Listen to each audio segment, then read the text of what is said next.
What's up, everybody? Let's talk Jets radio. Another embarrassing performance by the Jets on primetime TV. And then even worse was the post-game debacle from Coach Saleh in the press conference, going back and forth at Rich Cimini, like not understanding the question about why he's not more upset or what's churning in his head, asked if he should throw the podium on the ground. Like, fans are looking for you to actually show some emotion and actually do something on the field. Every single time that camera shows our head coach, he's not saying anything to anybody. The only time he ever says a word to the players or has any communication with them is when they're coming off the field. He gives them their great job, high five. Like, other than that, you ever see him around a huddle with the offensive line trying to fix all these fucking issues? He's not a CEO head coach. More and more, I'm just starting to side with Tyson on this because at the end of the day, as much as I think Rodgers can fix, you put him on this team, they're a playoff team, but at some point, you get to those big games in December and January, and your head coach matched up against another head coach where maybe things are a little bit more equal with players and talent, your head coach has to be able to outcoach the other head coach.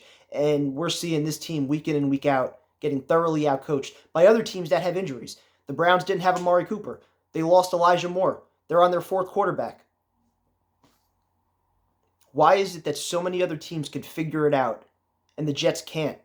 How do you justify 12 penalties again? They lead the league in penalties per game. How do you keep justifying this? You're either coaching it or you're allowing it to happen.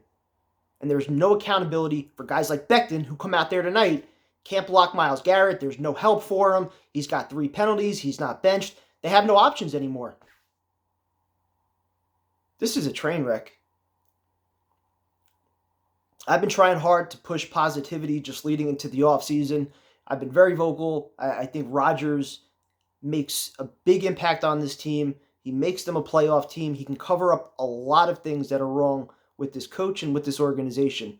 But more and more, it's hard to ignore just how deeply rooted some of the problems within this organization are, from Saleh to Douglas, the free agent classes, relying on Dwayne Brown, the fact that we've got Newman out there today and Jake Hansen playing guard. This is Joe Douglas, the Mekhi Becton draft pick over Tristan Wirfs, taking Zach number 2, not trading the pick.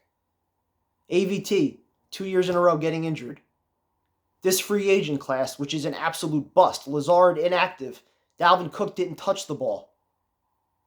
And this GM, along with the quarterbacks that he's ruined and drafted, also picked out the head coach. And this coach can't find anybody to run his offense. Maybe I'm wrong, but maybe this team is not just a quarterback away. They need a lot of help. And a lot of it is culture. A lot of it is mindset, identity. At this point in the year, maybe you just chalk it up to short week, short rest. It's the holidays. Players have checked out. They're not playing for anything. Browns are playing for a playoff spot. But that's ultimately the problem, though. The kind of culture that we have in that building that makes that shit okay. Where Lazard could go out and practice and just play with a soccer ball every day. There's something seriously, fundamentally wrong with the culture within this organization, and I'm not at all convinced anymore that Saleh is the guy. His mindset, his attitude, his demeanor on the sidelines when shit is going wrong is infuriating. He does nothing. And this is the same problem that we've had with previous coaches, with Gase, with Todd Bowles. And those teams played better. How many double-digit losses do we have under Saleh already? His winning percentage is under 400.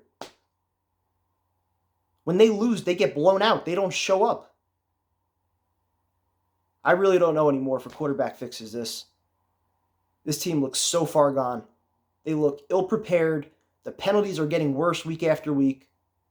The O-line still doesn't know the cadence.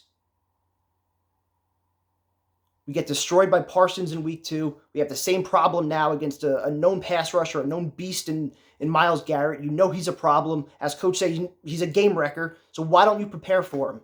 Why don't you give Becton help? None of this shit makes any sense with this team.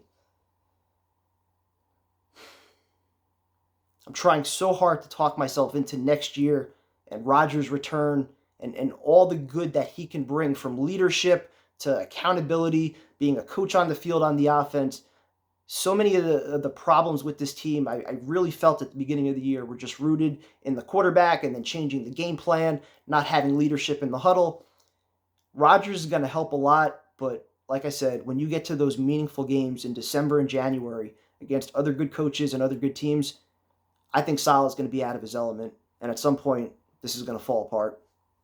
Talk to you guys later. Happy New Year.